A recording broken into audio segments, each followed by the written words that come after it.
señor alcalde, señor comandante de la Policía Nacional del Perú, señorita Reina, señor consejero regional, dignas autoridades, colegas regidores, señor exalcalde don Eulogio Palacio Márquez, público presente, chulucanas y los 9 distritos restantes que conforman nuestra provincia. Todos sabemos que tienen antecedentes históricos que se remontan a las épocas pre-inca e inca. Nicus y Ñañañique fueron centros culturales pre-incas, y ni qué hablar de Moscalá. Hubo influencia y convivencia mochica e inca. Durante la época incaica, la región fue dominada por Tupac Yupanqui entre los años 1478 y 1488, con gran resistencia por parte de los naturales. En el año 1532, estas tierras constituyeron un lugar de paso de los españoles que llegaron con Francisco Pizarro hacia el camino hacia Cajamarca. Antes de la llegada de los españoles, se encontraban estos pueblos formando parte de una confederación tayán. Pese a la presencia mochica e inca, al parecer no se adoptaron sus dialectos, predominando los dialectos propios como el sec en sus diferentes variantes, que fue el idioma de los tayanes a la llegada de los hispanos. Aún quedan en nuestra provincia y en otras del departamento de Piura apellidos tayanes como Naquiche, sea el caminante, Ancajima, gavilán negro, Pulache, mañoso, Lalupú, ostentoso, Chero, sediento, Yamunaque, grosero, Chiroque, cantor, Timaná, botija, Yarleque, burlón, Suyón, frondoso, y otros como Paico, Ipanaque, Bereche, Mechato, Silupú, etc. Son apellidos de origen tayán. Algunos también tenemos de origen quechua como Guamán, Inga, Chamba, Condori, Olaya, Paucar, Quispe, Choquehuanca, etc. Personalmente, creo que un apellido muy propio de nuestra localidad, aunque se encuentre en poco porcentaje, es Ñañaque, que si lo relacionamos con Ñañañique, suenan muy parecidos. Junto a estos apellidos están los heredados de los hermanos negros que llegaron a nuestra zona: Zuluco, Alzamora, Barranzuela, Nima y otros.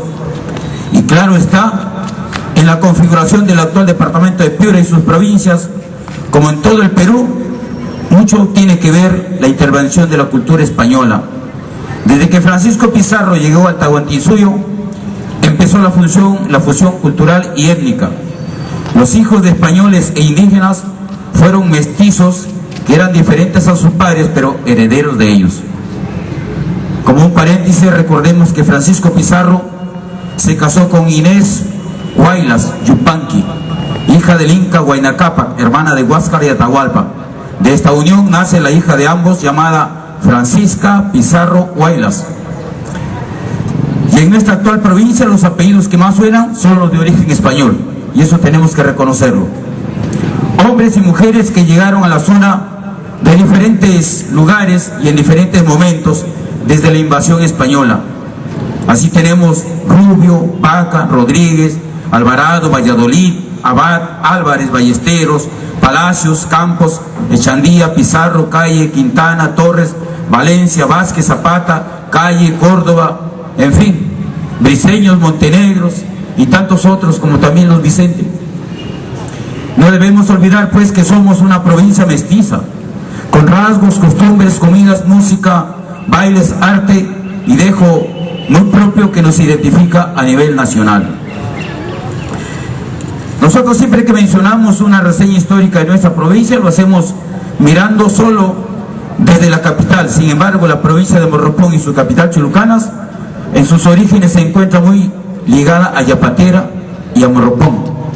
El valle de Diapatera, hoy llamado Yapatera, hacia el año 1549 tenía un principal llamado Cosegra, a cargo de 100 indios. Figuran también en las crónicas el valle de Piura, que era en ese entonces, antes de la reforma del virrey Toledo, recordemos que Toledo fue el quinto virrey del Perú, la ubicación del Monte de los Padres, que hoy le llamamos Piura la Vieja, el valle de Moscaleque o de Moscalá, Malingas, el valle de Pavor o Pavor, que servían hasta 1549 al principal Huacoma. Cuando decimos principal, nos estamos refiriendo a los encomenderos. Quedando su nombre en la actualidad únicamente como denominación de las ex haciendas y estancias en poder de los encomenderos de aquel entonces, y en otros particularmente recién venidos de la península. De la década del 60 del siglo XVI figura como el primer dueño de la hacienda Diapatera el encomendero de Máncora, Pariña y Narigualá, Gonzalo Prieto de Ávila, que luego sería simplemente Dávila. Resulta muy ilustrativo encontrar a este encomendero, Gonzalo Prieto de Ávila, como alcalde ordinario de la ciudad de San Francisco de la Buena Esperanza de Paita en el año 1575. Y fue quien personalmente se encargó de guiar al visitador Bernardino de Loaiza para la reducción del pueblo de Catacaos, y posteriormente en 1588 al visitador Juan de Cadalso Salazar al momento del traslado definitivo de la ciudad de Piura a la zona del Chilcal o Tacalá, donde se encuentra hoy día, y llegó a ser corregidor de San Miguel del Villar de Piura, que así se llamó antes. Las crónicas españolas refieren que Prieto Dávila falleció allá por el año 1600. Luego de producir la reducción, el panorama territorial de la zona del Alto Piura y Medio Piura le dio un paisaje muy rico en potencial agrícola y ganadero, sin indios o grupos de ellos habitando el terreno. Quedaba así listo pues para ser beneficiado por los encomenderos o no encomenderos piuranos, quienes cuidaron de mantener en los pueblos reducciones la mano de obra apropiada necesaria para sus granjas y sus campos de cultivo, aunque la mayoría de veces estuvieron disputándose la mano de obra indígena, pues la reducción poblacional en este sentido se fue acentuando, sin viso de recuperación, hasta fines del siglo XVII. Es importante señalar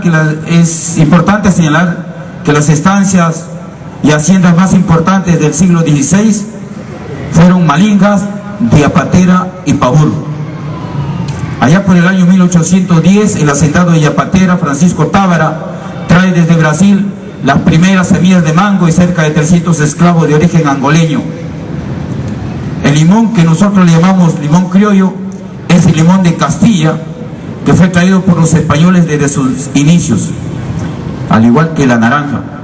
En el año 1837, Francisco Tábara ofreció al cura de estos lugares, don Mercedes Espinosa, el terreno para crear el caserío de Chulucanas, que contaba ya con una población de 3.000 habitantes, para que se hiciera aquí un pueblo.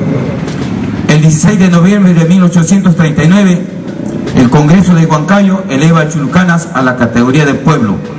El 16 de agosto de 1866, mediante decreto supremo firmado por el general María Ignacio Prado, se crea el distrito de Yapatera con su capital Chulucanas. En 1878, la prefectura eleva un informe señalando la necesidad de crear una nueva provincia en el departamento de Piura. Entonces se consideró la creación de la provincia de Frías con su capital Morropón, comprendiendo los distritos de Yapatera, su capital Chulucanas, Ayabaca, Chalaco, Santo Domingo y Morropón. Durante los años 1901 y 1902, la prefectura insiste en la creación de una nueva provincia con su capital Morropón, incluyendo esta vez los distritos de Yapatera, Morropón, Salitrán, Chalaco, Santo Domingo y Frías. El 2 de septiembre de 1916, el diputado por Sullana, Federico Augusto Arrece, presenta un proyecto creando ahora la provincia de Morropón con su capital Morropón, considerando los distritos de Morropón y Salitrán. En este proyecto se excluyó a Chalaco, por lo que reclamó, y se modificó pues el proyecto para incluir, y se sacó a Frías, incluyendo a Chalaco. Este proyecto permaneció archivado por cerca de 20 años. En el año 1934, en el Congreso Constituyente, los representantes por Piura, señores José Ignacio Portocarrero, Matías Prieto y Carlos Artague, presentaron a consideración de la Cámara de Diputados un segundo proyecto, pero a diferencia del primero, proponían la creación de la provincia de Yapatera con su capital Chulucanas. El 22 de febrero de 1935, el ciudadano Abel Farfán Briceño propone a la nueva provincia que se llame Yapatera, que se llame Chulucanas y no Yapatera, puesto que Yapatera era el nombre del latifundio y Chulucanas era el nombre de la ciudad más importante y capital del distrito. El 23 de diciembre de 1935, Chulucanas celebra un memorial al presidente de la República, don Óscar Ruperto Benavides, reclamando su derecho a ser capital de la nueva provincia, pidiendo se enmiende el fallo de la Sociedad Geográfica que avalaba el primer proyecto. El 15 de enero de 1936, el Congreso se abstuvo de seguir discutiendo el proyecto en mención, pidiendo a los representantes por Piura informar la realidad e importancia de los pueblos en discusión para ser la capital. Es aquí donde surge la figura enhiesta del Bate Manrique, para preparar un extenso y convincente cuadro comparativo entre Morropón y Chulucanas, el cual fue sustentado por el representante piurano, doctor Portocarrero, cuando la Cámara reanudó el debate. El 31 de enero de 1936, el presidente Benavides estampó su firma poniendo el cúmplase a la ley 8171 que creaba la provincia de Morropón con su capital Chulucanas, la cual fue elevada a la categoría de ciudad. El nombre de la provincia se tomó del primer proyecto. La inauguración se realizó un año después, el 27 de junio de 1937, cuando se desempeñaba como alcalde encargado don Donativo Arellano Gómez, quien después fue diputado. El nombre de nuestra provincia proviene del cerro Morropón, que se le conoce como el Cerro de la Cruz, ahí junto a la actual ciudad del mismo nombre. La etimología del término proviene, según el doctor Carlos Arrezábala, de una expresión claramente mochica, compuesta por el genitivo mur, que significa iguana, y el genérico pom o poj, que significa cerro. Según la tesis, el término Morropón significa cerro de la iguana. Hay muchísimo que hablar con respecto a la historia de nuestra provincia. Hoy quiero terminar agradeciendo la oportunidad de hacer historia para poder relatar cuáles son nuestros orígenes. Muchas gracias.